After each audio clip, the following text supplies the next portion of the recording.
Alright, what's going on everyone out there on YouTube, NES Ruler, and welcome to a brand new review. And this time we'll be checking out a film that was sent to me to review by Umbrella Entertainment. And you can pick this up right now on Blu-ray. And it is a film by the name of Idle Hands from the year 1999.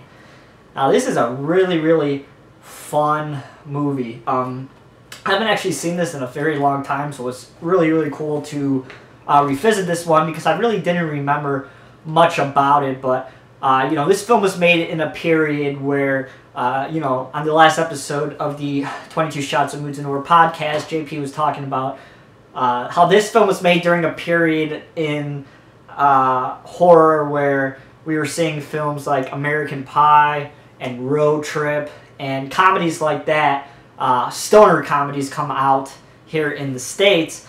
And then we started to see some horror films that started to adapt some of these high school pot kind of stories. We have The Faculty from '98, which is a really fun creature feature type of a film. And then we have Disturbing Behavior, and we have Idle Hands. And out of those three, I would still say that probably this one is my favorite film out of those three films that came out in the late 1990s that focus on high school horror comedy type of an aspect. So this film, we follow Anton. Anton is a kid who basically just sits at home all day on his couch and smokes weed and watches TV. And along with his friends Mick and Pina, played by Seth Green, of course, and Eldon Henson, also sit around and they smoke weed. Well, one night on Halloween, Anton's parents get murdered by a mysterious force. We don't know what killed them, but we know they were murdered. Anton wakes up one day and his hand starts to go apeshit on him.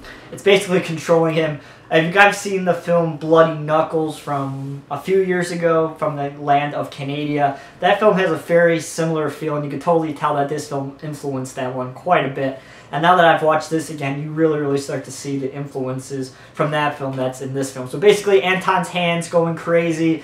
It's killing people and things like that, and eventually he cuts it off and his hand goes on the loose.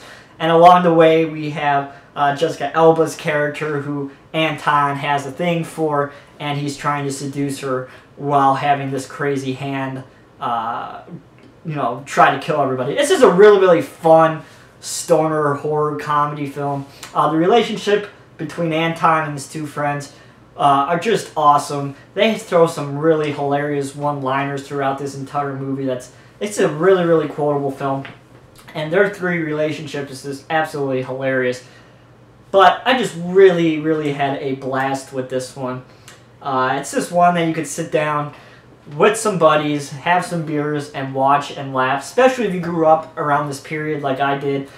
These films are going to start feeling quite nostalgic as more people start to get older who grew up in the 90s. So once again, as JP said, that he feels like these movies are going to have a resurgence in popularity over the next few years because more people are going to start wanting to go back and picking them up and watching them again like they did back in the day. And they, you know, they just don't make movies like this anymore in the sense of stoner comedies. I mean, the nearest film like this that I think of is Deathgasm from 2 years ago. That's pretty similar to this film in style-wise, but they really just don't make horror comedies like this anymore. And The Offspring has an awesome cameo, which is awesome. It's definitely the highlight of the film. So, this is a region-free release from Umbrella.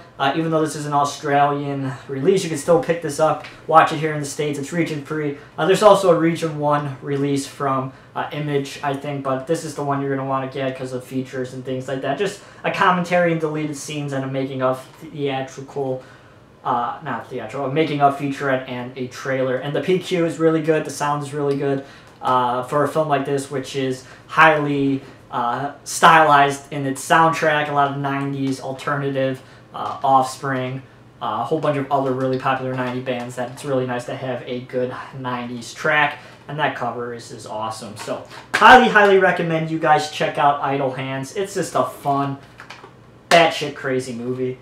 So that shall do it. That is my review of Idle Hands from the year 1999, and like I said, you can pick this up from Umbrella Entertainment.